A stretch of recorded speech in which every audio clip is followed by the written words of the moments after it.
Everyone be careful!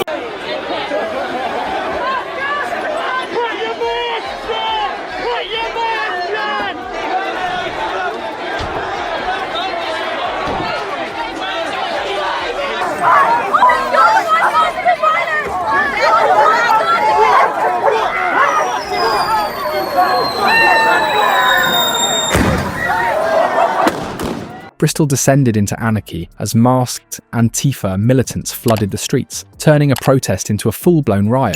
No,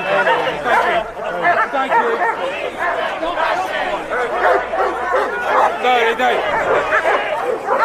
They can't tell uniforms apart either, so... Get out of the way, move back please. Move back, move back! Move back for me, please. Move back for me, please. Don't discriminate, do they? Just for your own safety, troops, alright? Just... Guys!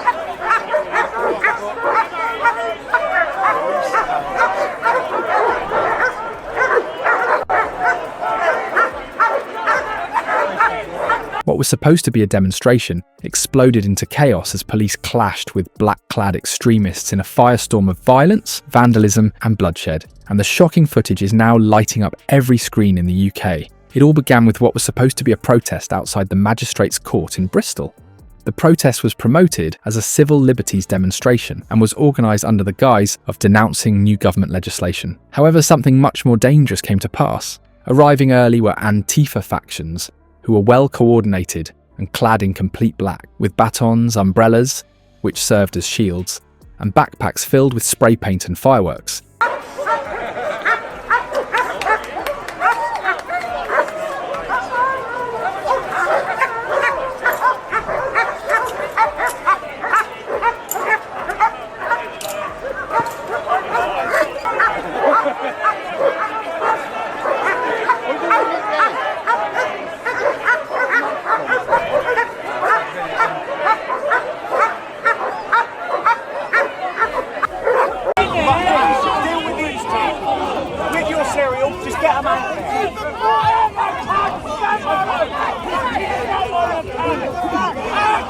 Witnesses claim they were prepared for war. Almost instantly they started disturbing police lines, blocked roadways, and created human barriers. Shouts soon became shoves, turns into a punch. Projectiles started to fly in the direction of law enforcement as the air shattered. A Molotov cocktail that was thrown from the crowd struck a police van, igniting it in a matter of seconds, according to video footage that is currently making the rounds online. Police hurried in, members of ANTIFA hurried back. Additionally, the city core of Bristol became a battlefield. One witness described the situation as chaotic. I witnessed demonstrators wearing masks smashing storefront windows, dragging trash cans into the street, and burning them. It appeared to be a scene from a dystopian film. A dispersal order was promptly issued by the police. Although it was mostly disregarded, ANTIFA agents had already started setting off fireworks straight toward riot police formations, attached themselves to light posts and created fire lines out of burning rubbish.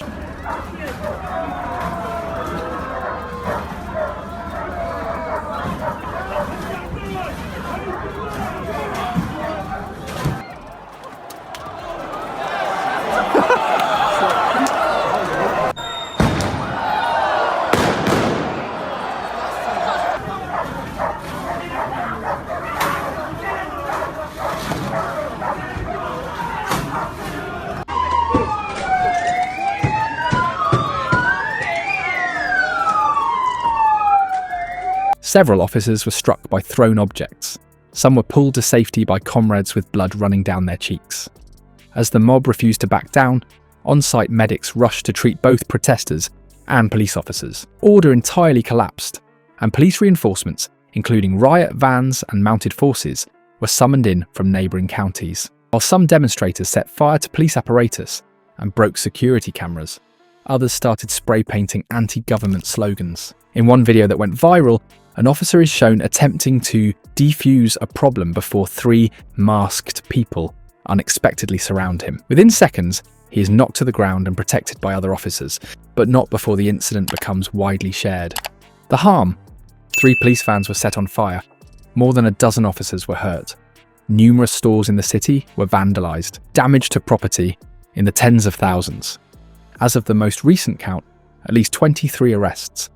Investigations are already in progress to identify the main agitators after city officials deemed the situation to be a riot. In an effort to identify the ringleaders responsible for the violence, law enforcement has also announced that they are examining CCTV and drone footage. The Home Secretary made quick and harsh remarks. This was not a protest. This was intentional violence. According to a Home Office official, these were extremists seeking destruction, not citizens voicing grievances. Those who are at fault will face the full force of the law.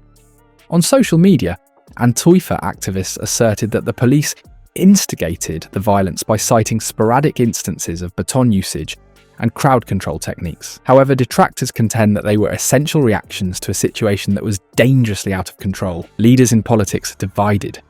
Conservative members of Parliament have demanded that known Antifa organisers be charged with terrorism right away, claiming that their activities cross the line from non-violent protest to insurrection and domestic extremism. Although they have voiced concerns about police methods, members of the Labour Party have categorically denounced the violence. Our right to protest cannot be defined by this.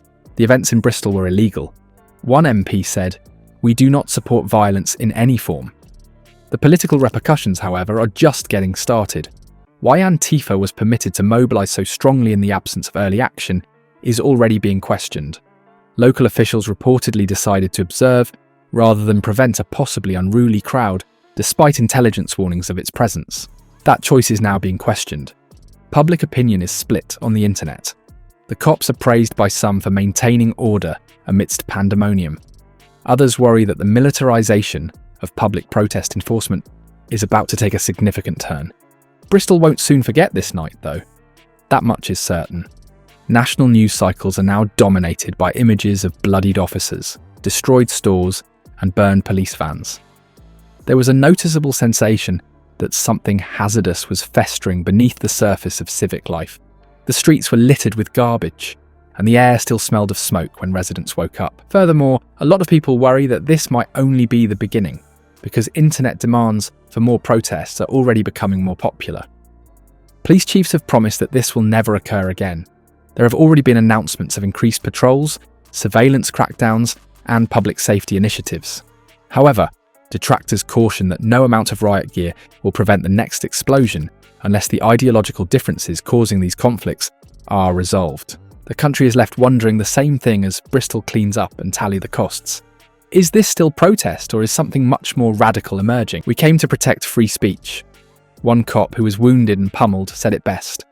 We found ourselves engaged in combat within our own city, and Britain might be about to enter a new, more turbulent phase of public upheaval, with Antifa at its core, if the terrifying video is any indication of what is ahead.